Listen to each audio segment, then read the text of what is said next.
Hello, you guys. As promised and requested, I want to give you a summary in English of everything that's going on with this impeachment inquiry that we've been hearing about since last week. There is a lot of stuff going on. I will try to be as brief as possible. Nancy Pelosi announced last Tuesday that she was opening an official impeachment inquiry into whether Trump abused the power of his office to pressure a foreign government for his personal gain, specifically in this case, Ukraine, helping him with his re-election campaign by asking them to investigate Vice President Joe Biden and his son Hunter. Now, this all came about because of an official whistleblower complaint that was filed with the Inspector General of the intelligence community in August of this year, August 12th. And the whistleblower complaint includes, among several things, a description of a phone call from July 25th where Trump talked for about 30 minutes with the president of Ukraine. However, the phone call is not the only thing that matters here, and I will get to that in a second. But let me summarize the call. It starts with Trump reminding President Zelensky of Ukraine how good the U.S. is to them, how good of an ally they are, and how the European Union apparently doesn't do enough for Ukraine, even though they've given Ukraine $16.5 billion since 2014. That is because Ukraine is at war with Russia, since Russia invaded Ukraine and took over Crimea in 2014. And that's the reason why Russia was kicked out of the G8. And there's been several sanctions against them from several governments, etc. The U.S.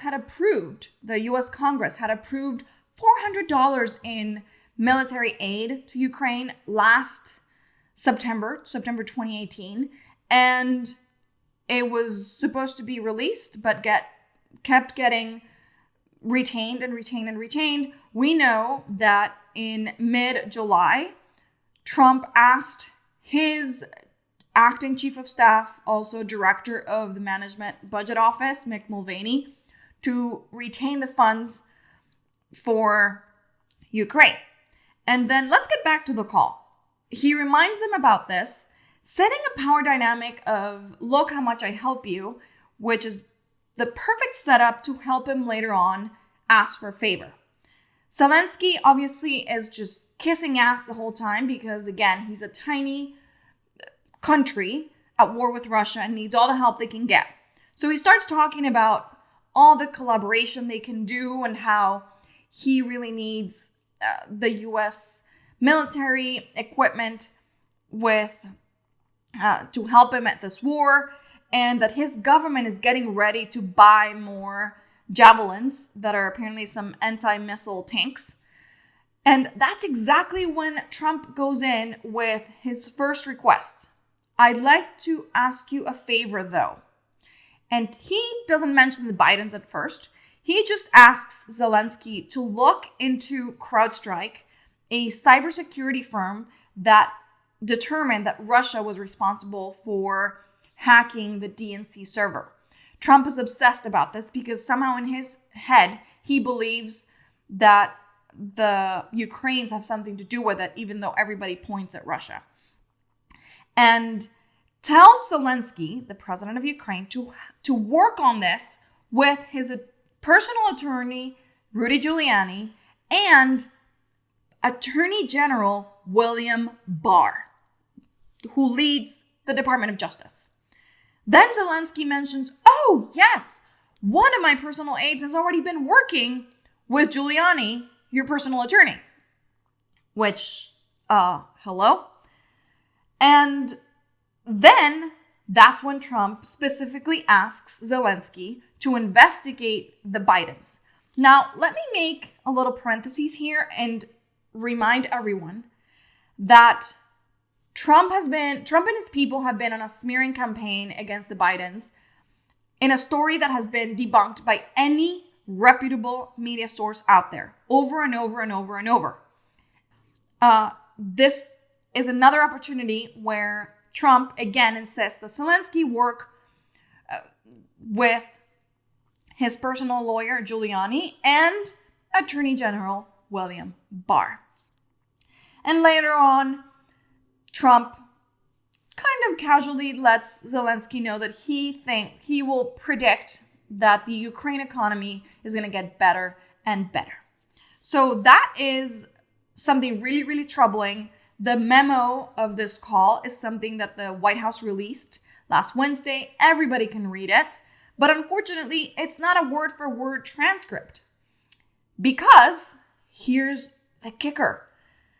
The whistleblower also alleges that several people that were there witnessing this call, I guess, were maybe divided. Some were really troubled that they had just witnessed the president pressuring another government for his personal benefit. And other people realized this was really, really bad and decided to hide it.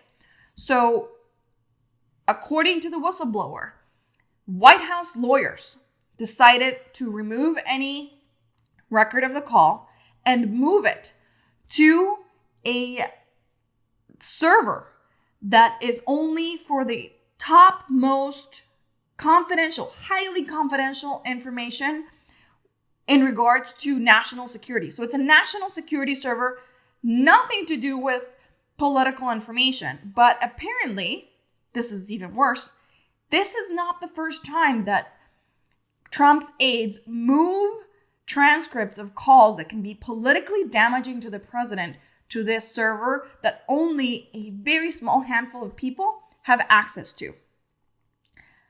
Obviously, this has created chaos around Washington, and Republicans are sticking to a set of talking points provided to them by the White House and focusing on, again, mentioning Biden and trying to divert attention to that, or also mentioning that the whistleblower wasn't personally present during the call. However, this person's account of events was so accurate during his complaint that it completely described the call that he or she wasn't supposedly witness to. Now, ever since last week, a few things have happened. Number one, the House has subpoenaed Mike Pompeo for any documents related to this inquiry. In the last couple of hours, we've heard that Michael Pompeo was apparently also on the call or listening into the call between Trump and Zelensky. The House, in the last few hours, also subpoenaed Rudy Giuliani because he has talked publicly in the news and other places saying that he was working with people from the State Department in this campaign to try to pressure the Ukrainian government. Giuliani has until October 15th to present his documents. Pompeo has until October 4th to present his documents. This week, these 2 weeks, Congress is in recess, but the Intelligence Committee stayed in D.C. to continue the investigation, and we might hear about the whistleblower testifying before Congress really soon. As of right now, there are 224 members of Congress who support impeachment. You only need a simple majority of 218. So if they were to vote on articles of impeachment right now, it would move along.